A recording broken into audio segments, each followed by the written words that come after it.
The thunder of hooves pounded against the dry Montana earth.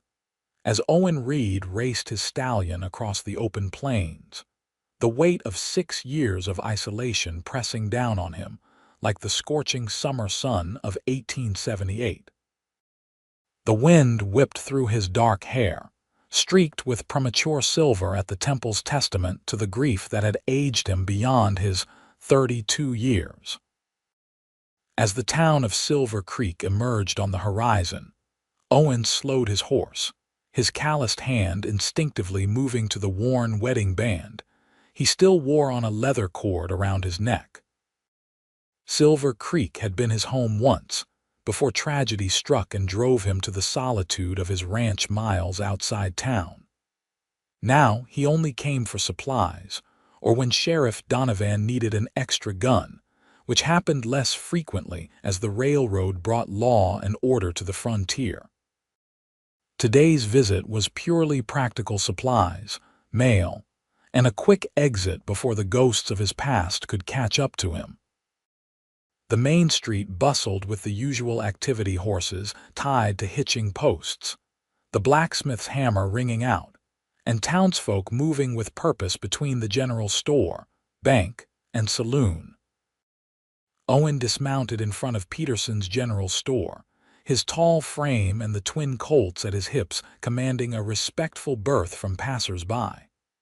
"Mr. Reed, been a while," called Peterson, the shopkeeper, as Owen pushed through the door. The bell jingled, announcing his arrival, and a few heads turned. "Just need the usual, Peterson," Owen replied, his voice rough from disuse. "And whatever mails come for me. Got it all ready. Figured you'd be in soon enough." Peterson disappeared into the back room, leaving Owen to survey the store's new inventory. A flash of blue caught his eye, a woman in a cornflower dress examining bolts of fabric near the window. Something about the graceful curve of her neck and the way sunlight illuminated her honey blonde hair struck him as familiar. When she turned slightly, profile visible, Owen's heart stuttered in his chest. He gripped the counter's edge to steady himself. It couldn't be. The woman must have sensed his stare because she turned fully toward him, her blue eyes widening in recognition. For a moment, time suspended, the 6 years since he'd last seen her collapsing into nothing. Owen, the voice he'd heard in dreams and nightmares alike. Josephine. Her name escaped his lips as a whisper, like a prayer he'd forbidden himself to utter. Josephine Walker, now Josephine McAllister, according to town gossip, stood before him, not as a ghost but flesh and blood. The woman he'd loved. The woman who'd married his best friend after Owen had fled town in grief. The woman who, according to those same whispers, had been widowed when Thomas McAllister was killed in a stagecoach robbery 2 years ago. What rendered Owen speechless wasn't just seeing her, it was how she smiled at him, with the same warmth and tenderness she'd shown when they were both 20 and the world stretched before them full of promise. She smiled like they were picking up a conversation paused only moments ago, not divided by death, marriage, and 6 years of bitter silence. "I heard you were still around these parts," she said, stepping closer. "Though you've made yourself scarce." Owen nodded stiffly, words failing him as Peterson returned with his supplies. "That'll be $3.40, Mr. Reed," the shopkeeper announced, either oblivious to or politely ignoring the tension between his customers. Owen placed the money on the counter, gathered his supplies, and tipped his hat to Josephine. "Mrs. McAllister," he managed, the formality a shield against the emotions threatening to crack his carefully constructed walls. He was halfway to the door when her voice stopped him. "Owen Reed, are you really going to walk out that door without a proper hello after all this time?" The challenge in her voice was so familiar it nearly brought a smile to his face. "Nearly." "Hello, Josie," he said, using the nickname only he had ever called her. "Goodbye, Josie." The bell jingled as he escaped into the sunlight, his heart hammering. He secured his supplies to his saddle with hands that weren't quite steady, cursing himself for the weakness.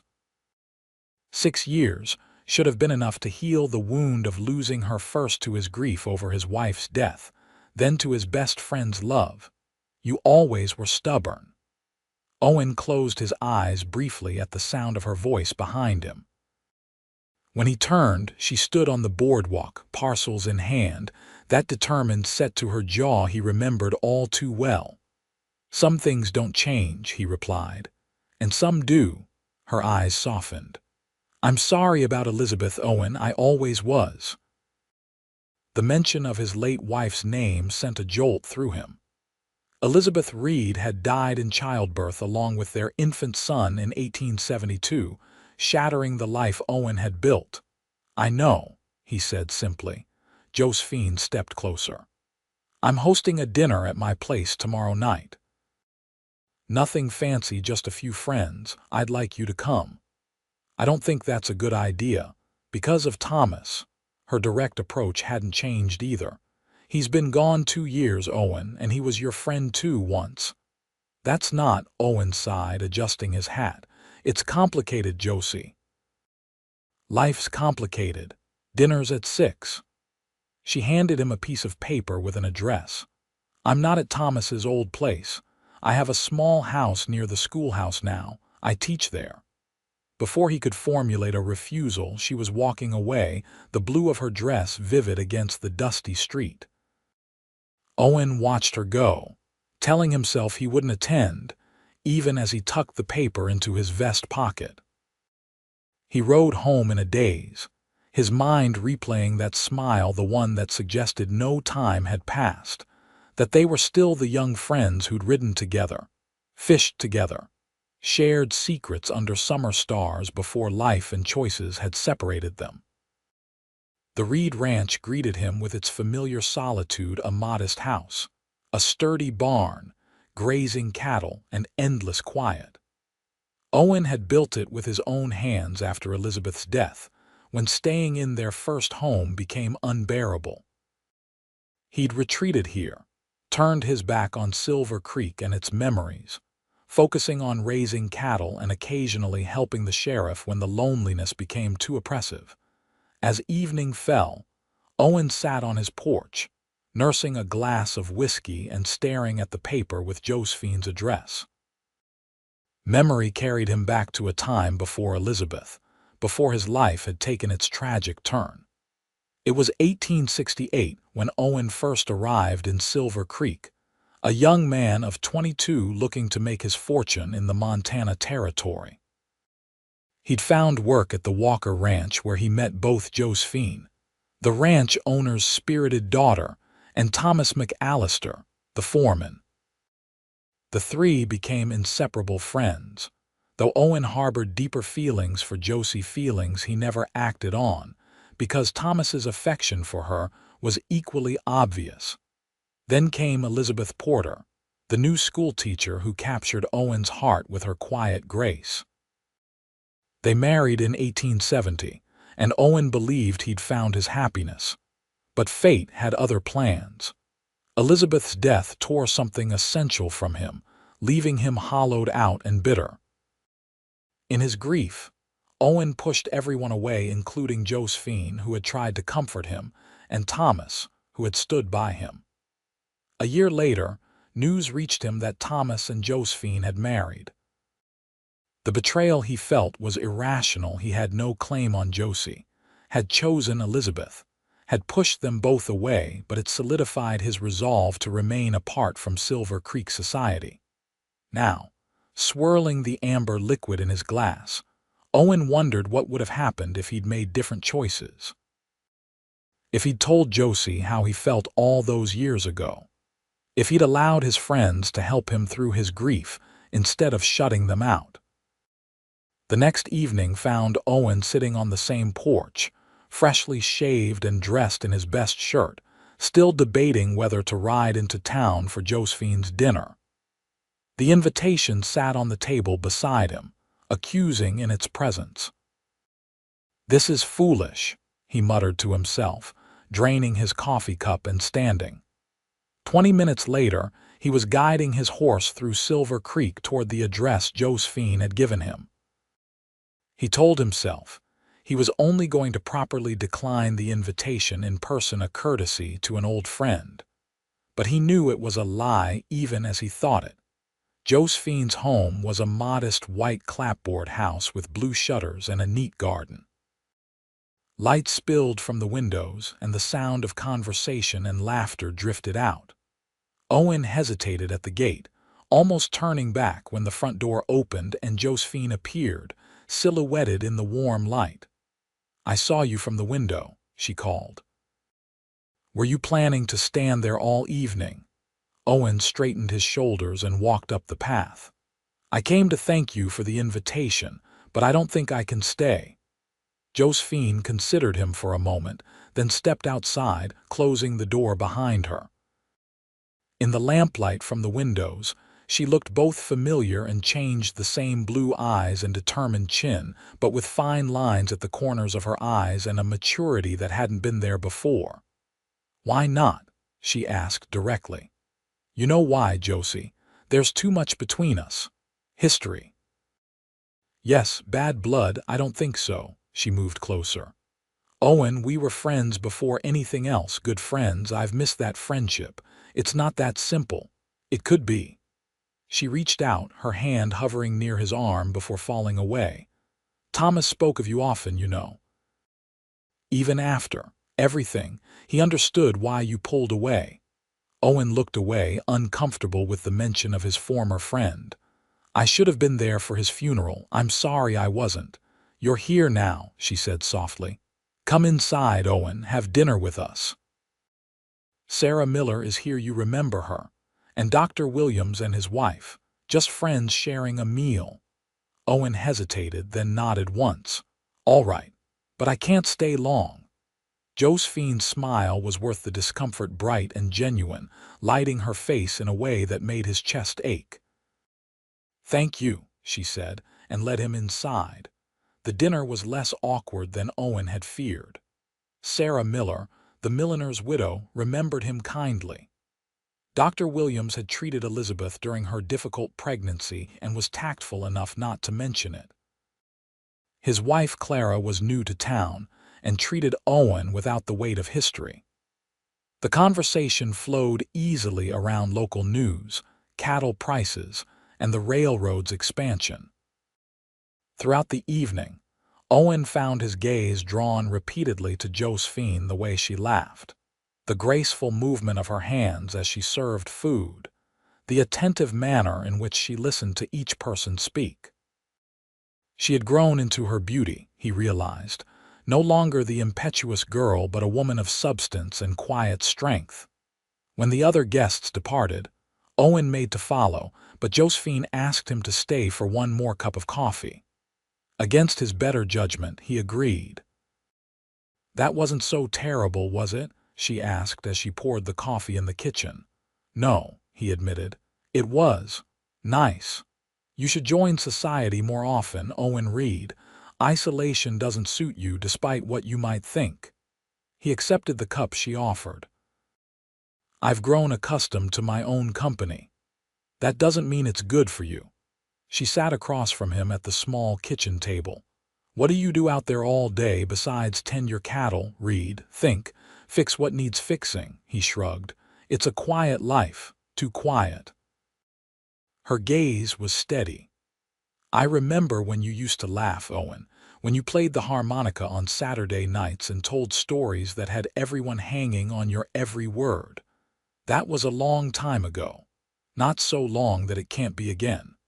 Owen set down his cup with more force than intended. "Why are you doing this, Josie? Why now, after all this time?" She didn't flinch at his sudden sharpness. "Because life is too short to waste on regrets and missed opportunities. Because I've spent 2 years as a widow thinking about the paths not taken. Because when I saw you yesterday, I realized I've missed my friend." "Friend," he repeated, the word both comfort and wound. Josephine's eyes softened. "For now, yes. Friendship is where we begin, Owen, where we've always begun." The implication in her words that friendship might lead to something more hung between them, neither acknowledged nor denied. Owen felt simultaneously trapped and freed by the possibility. "I should go," he said, standing. "Thank you for dinner." She walked him to the door, pausing with her hand on the latch. "The town's holding a harvest dance next Saturday. Will you come?" Owen looked down at her, at the hope in her expression, and found himself nodding. "Maybe. I'll save you a dance, just in case." She opened the door, then surprised him by rising on tiptoe to kiss his cheek. "Good night, Owen." The touch of her lips lingered as he rode home under a sky brilliant with stars. For the first time in years, the solitude of his ranch felt less like sanctuary and more like emptiness. Over the next week, Owen found himself making excuses to ride into town supplies he suddenly needed: a book to return to the small lending library, a horseshoe that required the blacksmith's attention. Each time he found reasons to pass by the schoolhouse, sometimes catching glimpses of Josephine with her students, her patient instruction and warm smiles. On Wednesday, he encountered her directly at the mercantile, where she was purchasing slate pencils for her class. "Mr. Reid," she greeted him formally, eyes twinkling at their pretense of casual acquaintance. "What brings you to town again so soon?" "Coffee," he replied, holding up the package. "Ran out unexpectedly." "How unfortunate," she said, failing to hide her smile. "You seem to be having quite a run of domestic emergencies lately." Owen felt a flush creep up his neck. "Just poor planning on my part." "Well, since you're here, perhaps you could help me carry these supplies back to the schoolhouse. My arms aren't as long as yours." He agreed, of course, and found himself spending an hour helping her arrange new maps on the schoolroom walls and move desks to accommodate a new student. The easy companionship between them felt both familiar and novel, like rediscovering a favorite book forgotten on a shelf. "Will I see you Saturday?" she asked as he prepared to leave. "I haven't decided," he hedged. Josephine nodded, not pressing. "Either way, I'm glad you came today, Owen." He tipped his hat and left, but the warmth in her voice followed him home. Saturday arrived clear and cool, a perfect early autumn day. Owen spent the morning mending fences, deliberately exhausting himself with physical labor to avoid thinking about the dance. By afternoon, he'd convinced himself he wouldn't attend. What business did a reclusive widower have at a town celebration? But as the sun began its descent, he found himself in front of the small mirror in his bedroom, running a razor over his jawline and reaching for the good shirt he hadn't worn since Elizabeth's funeral. Some impulse deeper than conscious thought was driving him, and for once, he didn't fight it. The harvest dance was held in the large barn belonging to the Andersons, whose property bordered the town. Lanterns hung from the rafters, casting golden light over hay bales arranged as seating and tables laden with food. A small group of musicians, fiddle, guitar, harmonica, and drum, played lively tunes while couples whirled across the floor. Owen arrived late, hovering at the entrance, suddenly unsure of his decision. Then he saw her, Josephine, in a dress the color of autumn leaves, her hair arranged in a simple but elegant style, laughing at something Sarah Miller had said. As if sensing his presence, she looked up, her eyes finding his across the crowded space. That smile again, the one that collapsed time and distance, that suggested an unbroken connection despite all that had happened. Owen found himself moving toward her without conscious decision. "You came," she said when he reached her, pleasure evident in her voice. "I did," he agreed, suddenly awkward, "and just in time." She gestured to the musicians who were starting a waltz. "I believe you owe me a dance, Mr. Reid." He hadn't danced since Elizabeth, hadn't held a woman in his arms or moved to music. For a moment, panic threatened to overwhelm him. But Josephine was looking up at him with such open expectation that refusal seemed impossible. "I might be rusty," he warned as he offered his arm. "Some things you don't forget," she replied, placing her hand in the crook of his elbow. She was right. As they joined the other couples on the floor, his body remembered the steps, the proper distance to maintain, the gentle pressure of leading. Josephine followed his movements with natural grace, her hand warm in his, her other resting lightly on his shoulder. "See." "Not so terrible," she murmured as they turned. "No," he agreed, surprising himself with a small smile. "Not terrible at all." They danced in silence for a few moments, the music wrapping around them, creating a private space amidst the crowd. "I've been thinking about what you said," Owen finally spoke, "about missed opportunities." Josephine's eyes met his, curious but patient. "I missed 6 years," he continued. "Walled myself away because it was easier than facing the pain. Easier than seeing you with Thomas and confronting all the choices I made." "We all made choices, Owen," she said softly. "Some we regret, some we don't. But we can't change the past, only decide what to do with the present." "And what do you want to do with the present, Josie?" The question slipped out before he could reconsider its boldness. She didn't look away. "I want to see if there's still a path forward for us, whatever shape that might take. I want to know if the connection we once had can be rebuilt." The music ended, but neither moved to separate. Around them, couples shifted, new partners were found, but Owen and Josephine remained still, the moment suspended between them. "I'd like that too," Owen finally said, the admission both terrifying and liberating. Josephine's smile was radiant. "Then let's begin." The evening unfolded with surprising ease after that. They danced twice more, shared cider and apple cake at one of the tables, and really talked for the first time in years. Owen found himself telling her about the books he'd read in his isolation, the improvements he'd made to his ranch, even some of the darker moments when loneliness had threatened to consume him. Josephine spoke of her marriage to Thomas, a partnership based on mutual respect and friendship, rather than passionate love, and her work with the town's children, which had become her purpose after his death. "Thomas knew, you know," she said as Owen walked her home under a canopy of stars. "About how I felt about you, always had felt." Owen stopped walking, stunned. "What?" Josephine turned to face him. "He knew I cared for you even before you married Elizabeth. He also knew you never saw me that way back then, not until it was too late." "That's not true," Owen said hoarsely. "I always saw you, Josie. Thomas was my friend, and he made his feelings for you so clear. I stepped aside because I thought that was the honorable thing to do. And then Elizabeth came," Josephine continued gently. "And you truly loved her. I know that, Owen. I never resented your happiness with her. But after, when she died." Owen struggled to articulate the complexity of that dark time. "I couldn't bear anyone's kindness, especially yours. And then when you married Thomas, we both thought you'd never come back to us to Silver Creek," she explained. "Thomas proposed knowing I wasn't in love with him, but we had friendship and respect. He said that was enough for him." "Was it?" Owen asked. "Enough for you?" Josephine was quiet for a moment. "It was a good marriage in its way. Thomas was kind and steady. We built a life together, but there was always something missing."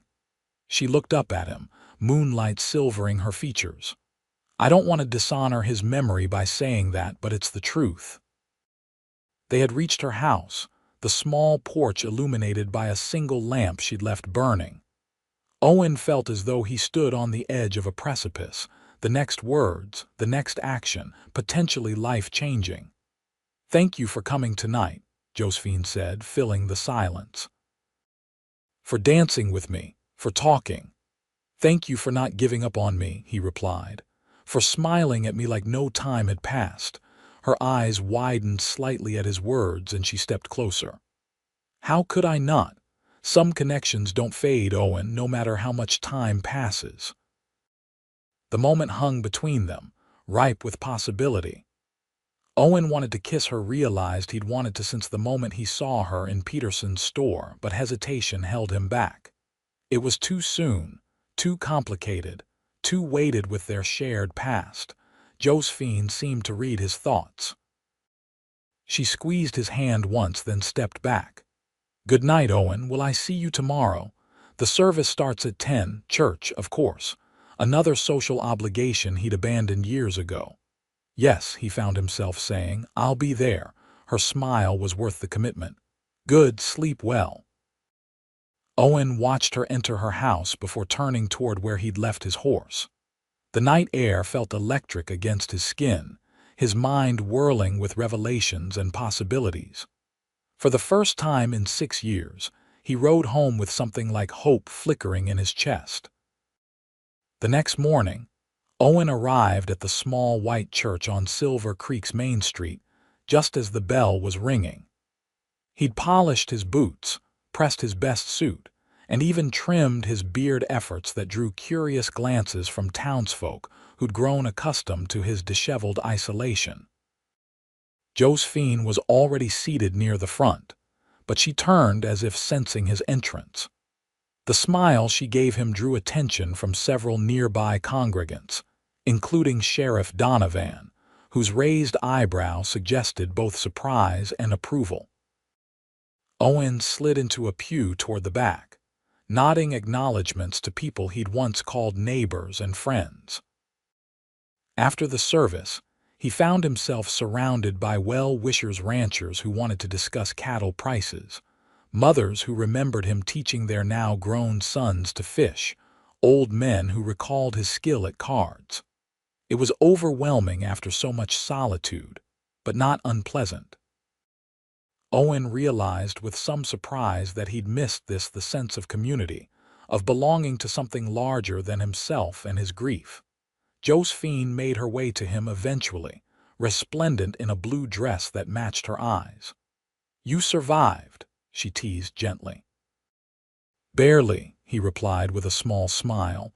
"I'd forgotten how much this town likes to talk." "They've missed you," she said simply, "as have I." She glanced around at the dispersing congregation. "I usually take a walk by the creek after service. Would you care to join me?" They strolled along the banks of Silver Creek, the water glinting in the autumn sunlight, fallen leaves crunching beneath their boots. The conversation flowed easily between them, as if the years of separation were gradually being erased by each shared word and smile. "I've been thinking," Owen said as they paused to watch a hawk circle overhead, "about what you said regarding missed opportunities." Josephine turned to him, attentive but silent, allowing him space to continue. "I've wasted too much time already," he said, his voice low and earnest. 6 years hiding from life, from connections, from possibilities. He met her gaze directly. "I don't want to waste any more time, Josie." "What are you saying, Owen?" Her voice was steady, but he could see the quickened pulse at her throat. "I'm saying I'd like to court you properly. If you'll allow it." The words felt both foreign and right on his tongue. "Not rushing, respecting what you had with Thomas, but moving forward, together." Josephine's smile bloomed slowly, transforming her face. "I'd like that very much, Owen Reed." The weeks that followed marked a transformation in Owen's life.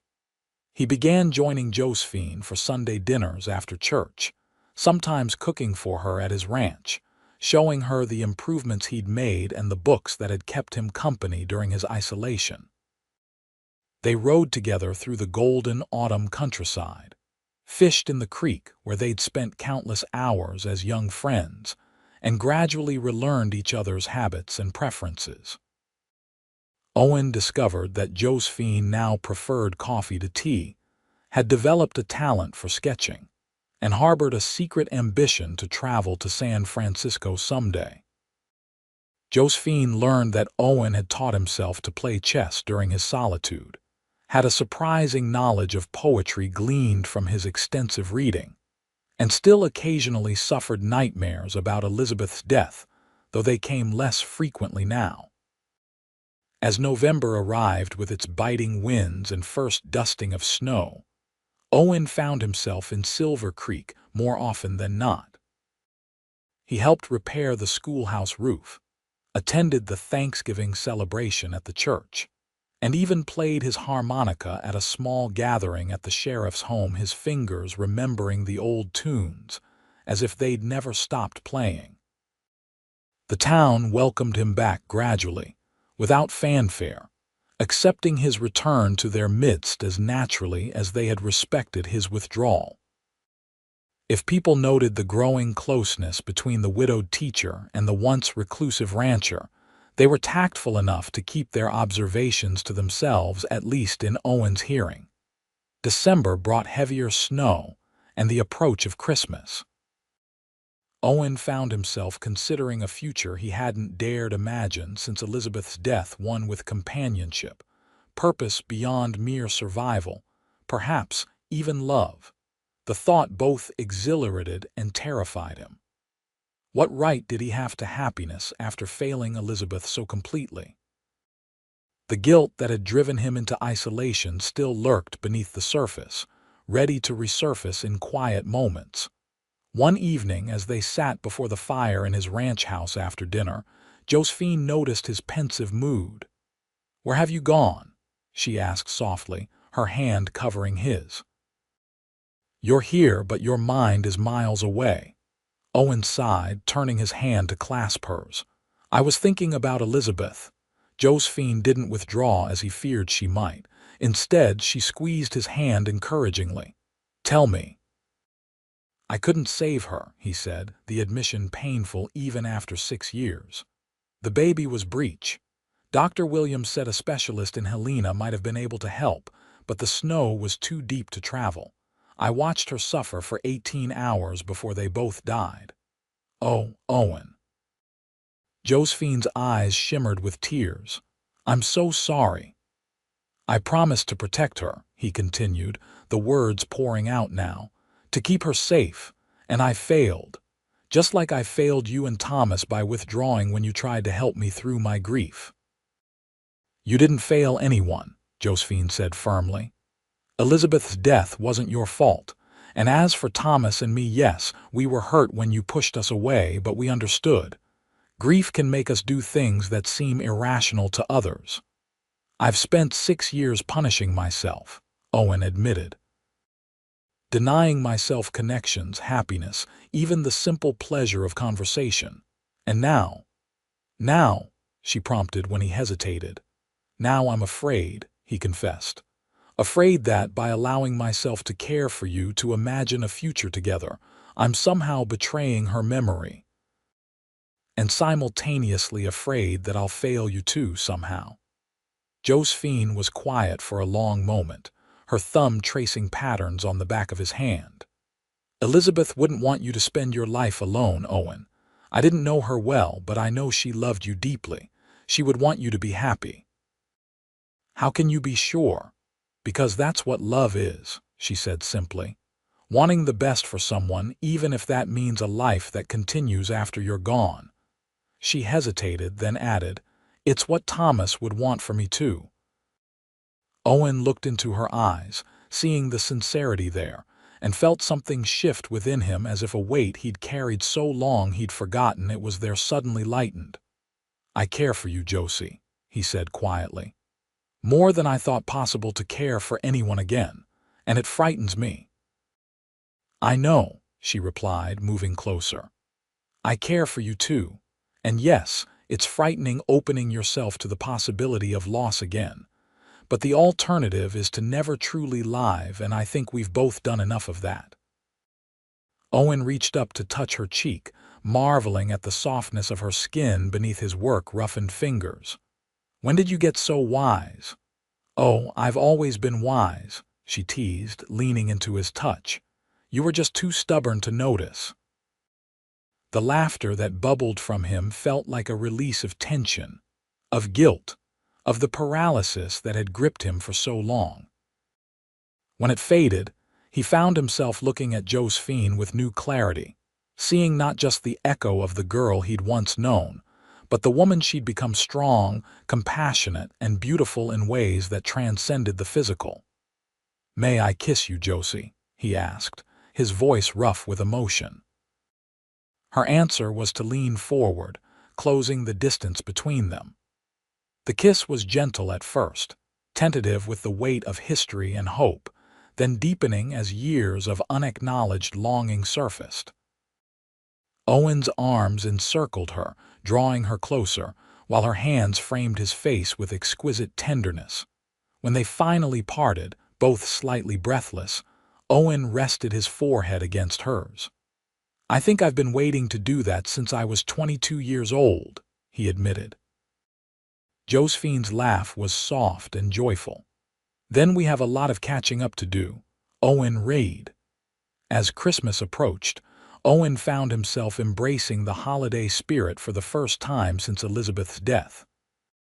He helped decorate the schoolhouse for the children's pageant, contributed a substantial donation to the church's charity fund for struggling families, and even arranged for a special gift to be delivered from Denver for Josephine.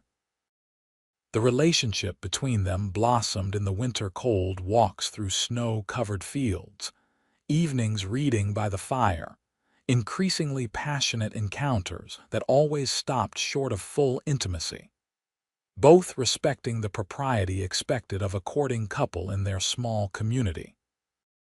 On Christmas Eve, following the children's pageant at the schoolhouse, Owen invited Josephine to his ranch for dinner.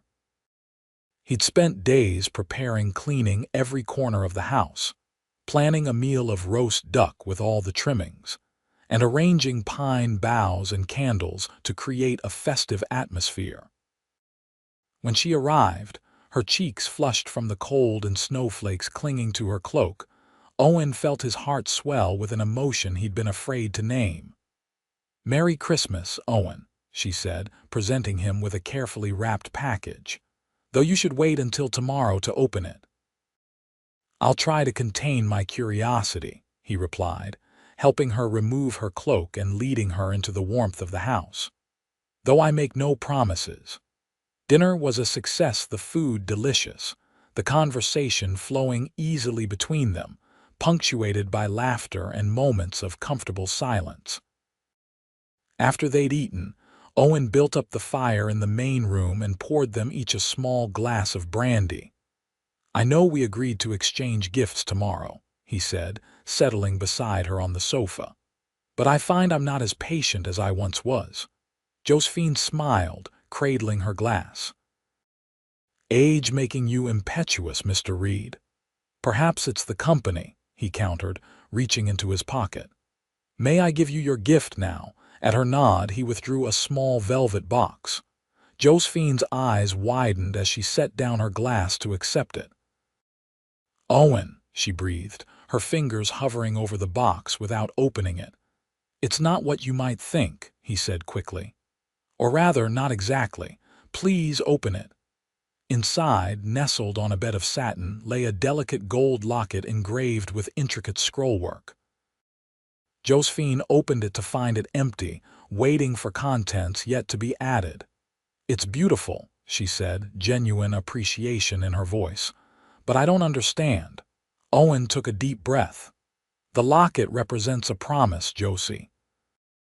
A promise that I'm ready to move forward, to build new memories worthy of being preserved." He took her hand in his. "I'm not asking for marriage, not yet. That would be too soon for both of us. But I am asking if you'll consider a future where that might be possible." Josephine's eyes glistened with unshed tears. "Owen Reid, are you asking to officially court me with the intention of marriage?" "I am," he confirmed, suddenly nervous. "If you'll have me." Her answer was to launch herself into his arms, nearly knocking him backward on the sofa. "Yes," she whispered against his neck. "Yes, I will have you, Owen Reid, stubborn man that you are." He held her close, breathing in the scent of her hair, marveling at how completely his life had transformed in the few months since she'd smiled at him in Peterson's store. The grief and guilt that had defined him for 6 years hadn't vanished. He suspected they never would entirely, but they had receded, making space for joy, for connection, for love. "I love you, Josie," he murmured against her temple. "I think part of me always has." She drew back to look at him, her expression radiant. "And I love you, Owen, through all the years and all the pain that never changed." Their kiss was a promise of healing, of patience, of a future built together rather than apart. When they finally separated, Owen fastened the locket around Josephine's neck, his fingers lingering on the delicate chain. "Now," he said with a smile, "I believe you brought something for me." Josephine laughed, retrieving her package from the side table. "It seems inadequate now, but—" Owen unwrapped it carefully to reveal a leather-bound journal, the cover tooled with his initials. "It's perfect," he said sincerely. "I thought perhaps you might start writing again," she explained. "You used to keep a journal, remember? You told me once it helped you make sense of your thoughts." The thoughtfulness of the gift, that she remembered this detail from so long ago, touched him deeply. "Thank you," he said, voice rough with emotion, "for remembering who I was, for helping me find my way back." The night deepened around them, snow falling gently outside the windows, the fire casting golden light across the room. They talked of the future, tentative plans and hopes, acknowledgement of challenges to overcome, promises to honor the past while building something new. When the hour grew late, Owen drove Josephine back to town in his sleigh, the runners cutting smooth tracks through fresh snow, the night sky brilliant with stars. At her door, their goodnight kiss lingered, a sweet promise of all that was to come. Spring arrived in Montana with its customary drama, fierce winds giving way to gentle breezes, sudden snowstorms followed by days of brilliant sunshine, the land gradually emerging from winter's grip in a riot of new growth. Owen and Josephine's courtship blossomed alongside the season. They were a common sight in Silver Creek, now riding together on Sunday afternoons, attending social gatherings, sitting side by side in church. Owen had become a frequent visitor to the schoolhouse, sometimes bringing interesting rocks or artifacts he'd found on his property for the children to examine, or helping with repairs to the building. The ranch no longer felt like a place of exile, but a home being reborn. Owen added a room to the house, planted a garden for the first time, and even acquired a dog, a half-grown collie mix that Josephine had rescued from a traveling peddler who'd been mistreating it. As May turned to June, bringing with it the promise of summer, Owen found himself standing before Elizabeth's grave for the first time in nearly 6 years. He'd avoided the small cemetery on the hill overlooking Silver Creek, unable to face the tangible reminder of his loss. Now, hat in hand, he stood in the warm sunshine, looking down at the simple headstone that bore her name and that of their infant son, James. "I should have come sooner," he said aloud, his voice carried away by the gentle breeze. "I'm sorry for that, Elizabeth, sorry for a lot of things." A meadowlark called from a nearby tree, its clear notes punctuating the peaceful silence. "I've met someone," Owen continued after a moment. "Or rather, reconnected with someone. Josephine Walker, you remember her. She's a widow now, too." He paused, feeling slightly foolish talking to a stone, yet needing to say the words. "I love her, Elizabeth, and I think you'd approve. You always said life was for living, even when it hurts." The memory of Elizabeth's voice came to him then, clear as if she stood beside him. "Promise me you won't stop living if something happens to me, Owen. Promise you'll find joy again." He'd made that promise, then broken it for 6 long years. "I'm keeping my promise now," he said softly. Late, but sincere. As he placed the wildflowers he'd gathered on the grave, he heard footsteps behind him. Turning, he saw Josephine approaching, respectful of his privacy but offering silent support. "I thought I might find you here," she said when she reached him. "Sheriff Donovan mentioned he saw you heading this way." Owen nodded, taking her hand. It was time. Past time, really. Josephine looked down at the grave, then back to Owen. "Would you like some time alone?" "No," he said, surprising himself with the certainty in his voice.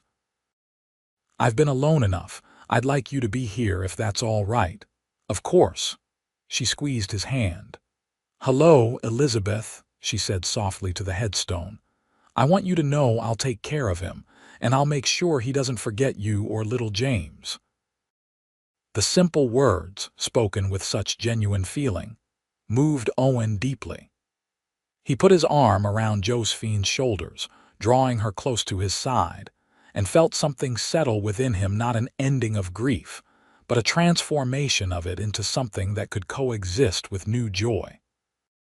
They stood together for a while longer, the summer breeze playing around them, before turning to walk back toward town. As they crested the hill, Silver Creek spread before them, the cluster of buildings, the winding creek that gave the town its name, the surrounding ranchlands stretching toward distant mountains. "I've been thinking," Owen said as they began their descent, "about the future." Josephine glanced up at him, curiosity in her blue eyes. "What about it?"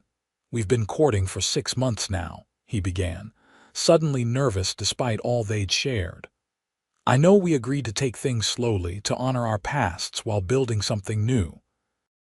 "We did," she agreed, her expression growing more intent.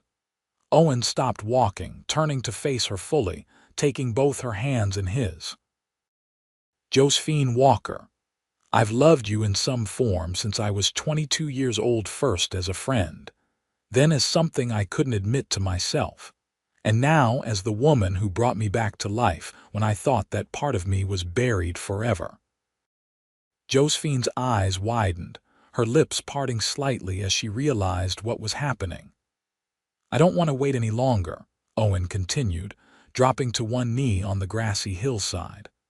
"I want to build a life with you, raise cattle, perhaps children, grow old watching sunsets from our porch." He reached into his pocket, withdrawing a simple gold band set with a single pearl. "Will you marry me, Josie?" "Yes," she answered without hesitation, tears spilling onto her cheeks. "Yes, Owen Raid, I will marry you." He slipped the ring onto her finger, then rose to gather her in his arms, lifting her off her feet in his joy. Their laughter echoed across the hillside, bright and free, a sound that would have seemed impossible to Owen a year before. When he set her down, Josephine touched the ring wonderingly. "It's perfect. How did you know pearls are my favorite?" "You told me once long ago," he replied, "when we were fishing at the creek. You said diamonds were too showy, but pearls had a quiet beauty that spoke to you." "You remembered that," she marveled. "It must have been 15 years ago." "I remember everything about you, Josie," he said softly. "Even the things I tried to forget." They were married on a perfect July day in 1879, in the same church where they'd reconnected months before. The entire town turned out for the celebration, the small building overflowing with well-wishers. Josephine wore a dress of ivory silk with pearl buttons, a gift from her students' parents, and carried wildflowers gathered from the hills around Silver Creek. Owen, resplendent in a new suit ordered from Denver, waited for her at the altar with Sheriff Donovan standing as his best man. When Josephine appeared at the church door, sunlight illuminating her like a vision, Owen felt his heart might burst with happiness. She walked toward him with steady steps, her eyes never leaving his, that same smile on her face, the one that had started everything, that spoke of connection transcending time and circumstance. The ceremony was simple but deeply moving. They exchanged traditional vows, their voices clear and certain. then added personal promises they'd written together to honor each other's past while building their future, to face life's joys and sorrows as one, to never again let pride or fear separate them. The celebration afterward was jubilant tables groaning with food contributed by townsfolk, music provided by local musicians, including Owen on his harmonica for several numbers, dancing that continued well into the evening. As twilight descended, the newlyweds slipped away to begin their life together at the ranch that would now be their shared home. Their first night as husband and wife was a revelation, tender exploration giving way to passionate discovery. Years of unspoken longing finally finding expression. Afterward, as they lay entwined in the moonlight streaming through the bedroom window, Owen marveled at the journey that had brought them to this moment. "What are you thinking?" Josephine asked, her head pillowed on his chest. "That I'm the luckiest man in Montana territory," he replied, stroking her hair, "and that I almost missed this by hiding away from life." "But you didn't," she reminded him, propping herself up to look into his eyes. "You found your way back. We found each other." "Thanks to you," he said. "And that smile in Peterson's store," Josephine laughed softly. "I was terrified that day, seeing you again after so long, not knowing if you'd even speak to me." "I almost didn't," Owen admitted, "but something in your eyes, it was like no time had passed. Like we were still those young friends with our whole lives ahead of us." "We do have our whole lives ahead of us, Owen," she said, touching his face with gentle fingers. "Different than we might have imagined at 20, perhaps, but no less full of possibility." He pulled her close again, overwhelmed by gratitude for this second chance at love, at connection, at truly living rather than merely existing.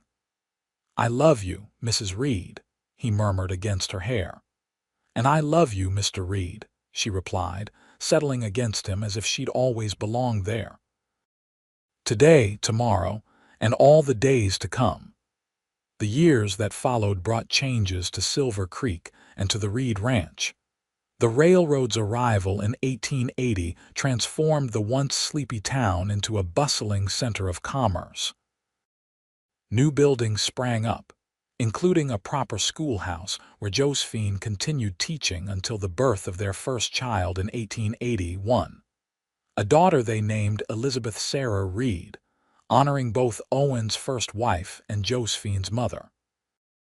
A son followed 2 years later, Thomas James Reed, his name's a tribute to the past, while his bright eyes and curious nature pointed firmly to the future. Owen proved to be a devoted father, finding in his children a joy he'd once thought forever denied him. The ranch prospered under their joint care. Owen's skill with cattle combined with Josephine's head for business resulted in one of the most successful operations in the region.